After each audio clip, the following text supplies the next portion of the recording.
We are most alive, we have the most energy, we are most intimate with our best selves when we're progressing towards our mighty mission. I think what's happened on the planet right now is there's been a great seduction and a great brainwashing. When we are kids, we want to be astronauts. We want to do all our dreams. And we're full of curiosity and we're loving. And we're passionate, and we're strong. We're not afraid to be ourselves. But as we leave the perfection of childhood, the hypnosis and the brainwashing begins. Be reasonable. So that's our nature, but our parents give us limitation based on their limited psychology. And don't sing too loudly, don't dream too big, don't be too passionate. As we've left who we truly are, we've contracted. And now it's all about staying safe in the world versus going out there and letting our brilliance, our primal genius shine.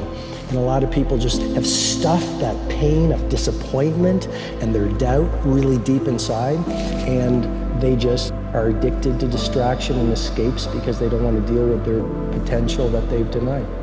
Before you can be a painter who can paint what's beyond mere memory, you have to inculcate that discipline skill, and a lot of that is painful repetition and hard grinding work. It's the sacrifice of the present for the future. But once you manage that, then things open up, and virtually everything you learn of value is like that. And while you're learning those rules, the probability that you have any creative freedom to speak of or any facility with the rules is very low. You're a rank beginner. And even to some degree, whatever creativity you have is going to have to be stifled while you're passing through that keyhole. But if you pass through it, then something massive opens up on the other side. You have to narrow yourself first, and then you can broaden outward. Anybody, not just Navy SEALs, but anybody that can accomplish anything that is hard, the only separator is that they really want to be there. There's some people that get inspired, and that inspiration moves them to try to do something. But that inspiration, I watch a movie about some badasses, you're inspired. But the second you're not in this environment and you're actually doing what inspired you, that suck factor is now real.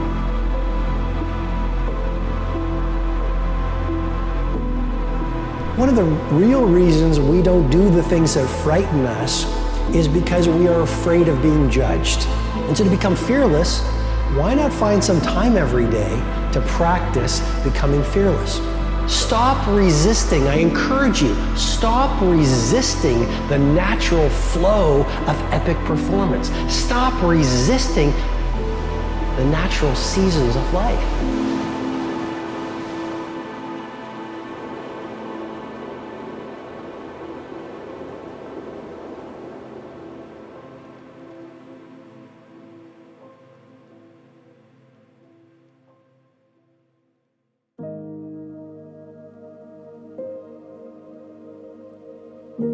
But something that the more somebody goes after it, the better off I'm going to be. The more it's going to push me towards my goals. And that thing is, and if somebody has a better answer, I will take it. But the only way to build your ego that is truly anti-fragile that I have found is to be the learner.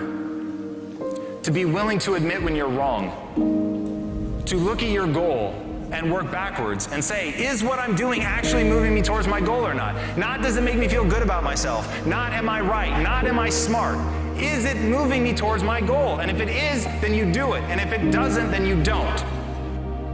It is better to live courageously than cowardly. Better to live truthfully than in deceit. And you can tell that too, because that's also what you tell people that you love. And we know that you should pick up your damn responsibility and move forward. Everyone knows that. It's part of our intrinsic moral nature. And that nature is there. Greatest heartbreak is being untrue to yourself. There's something I believe in, which is instinct is much more powerful and wiser than intellect.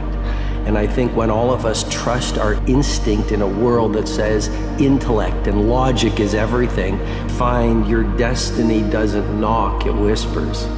And so it wasn't this epiphany, It was just, I think when you start to trust your instinct and trust yourself versus the world, and you sort of block out the opinions of other people, the pace of synchronicity starts to open up, and these doors that you're supposed to walk through start to present themselves to you.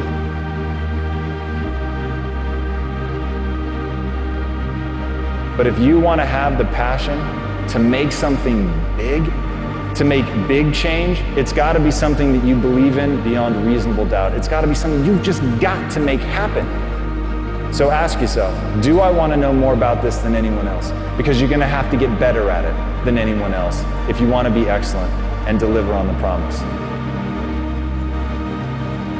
That's the ethical requirement of individual being in the proper sense, is to constantly note that you're not what you could be, to take responsibility for that, and to commit yourself, like body and soul, to the attainment of that ideal.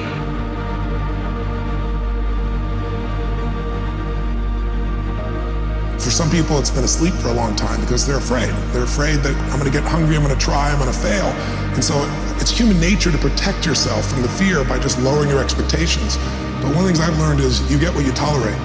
You get what you tolerate in yourself, you get what you tolerate in your life, and sooner or later we sometimes hit a point where we say, not another day, not another hour, this is done. I'm not walking this way, I'm not talking this way, I'm not living this way, I'm not going to be in this relationship anymore, I'm going to change it. And when people do that, that's the beginning of a breakthrough.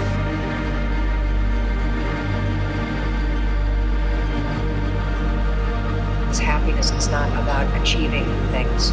It's not about getting the result. It's about how you pursue the things that you enjoy and why you're pursuing them. And so the key to life, and I'm seeing it happen in my own life, is not actually checking the boxes and getting all those things that you dream about. It's how you go about living your life as you're pursuing it. What do I have to look forward to? Nothing if you've already achieved it, which is why it's so important for you to understand that the real meaning of happiness is about how you show up every day. Yes, you should have big goals. Yes, you should have big dreams. Yes, yes, yes, and yes, you should pursue them. Oh, don't ever think that, quote, making your dreams come true is what actually makes you happy. Because what actually makes you happy is having those big dreams and waking up every morning and doing a little something to push yourself to make them happen. It's about the pursuit.